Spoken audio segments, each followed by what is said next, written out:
Greater ಬೆಂಗಳೂರಲ್ಲ quarter Bengaluru ಅಂತ ಹೇಳಿ ಅವರಿಗೆ ಕ್ವಾರ್ಟರ್ ಜ್ಞಾಪಕ ಇರೋದಲ್ಲ,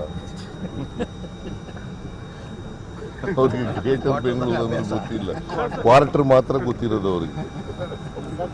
ಅವ್ರು ಅದಕ್ಕೆ ಪಾಪ ಕ್ವಾರ್ಟರ್ ಹೇಳಿದ್ದಾರೆ. ಈ ಬೆಂಗಳೂರನ್ನ ಅನ್ವೀಲ್ಡಿ ಆಗಿದೆ ಅಂಥೇಳಿ ಇದನ್ನ ಬೆಂಗಳೂರು ಡಿವೈಡ್ ಮಾಡಬೇಕು ಅಂತೇಳಿ ಯೋಚನೆ ಮಾಡಿದವರೇ ಬಿಜೆಪಿಯವರು. ಸುರೇಶ್ ಕುಮಾರ್ ನಗರಾಭಿವೃದ್ಧಿ ಸಚಿವರಾಗಿದ್ದಾಗ ಇದನ್ನು ಯೋಚನೆ ಮಾಡಿದರು. ಆಮೇಲೆ ನಾನು ಬಂದ ಮೇಲೆ ಅನ್ವಿಲ್ಡಿ ಆಗಿದೆ. ಬಿಕಾಸ್ ಇವತ್ತು 1.5 ಕೋಟಿ ಜನ ಇದ್ದಾರೆ ಬೆಂಗಳೂರು ನಗರದಲ್ಲಿ. 1.5 ಕೋಟಿ ಜನರನ್ನು ಒಂದು ಕಾರ್ಪೊರೇಷನ್ ಮ್ಯಾನೇಜ್ ಮಾಡೋದು ಭಾಳ ಕಷ್ಟ ಆಗ್ತದೆ. ಒಬ್ಬ ಕಮಿಷನರು ಮ್ಯಾನೇಜ್ ಮಾಡೋದು ಭಾಳ ಕಷ್ಟ ಆಗ್ತದೆ. ಅದಕ್ಕೆ ಆಡಳಿತಾತ್ಮಕವಾಗಿ ಬೆಂಗಳೂರು ಇರ್ತದೆ, ಗ್ರೇಟರ್ ಬೆಂಗಳೂರು ಇರ್ತದೆ.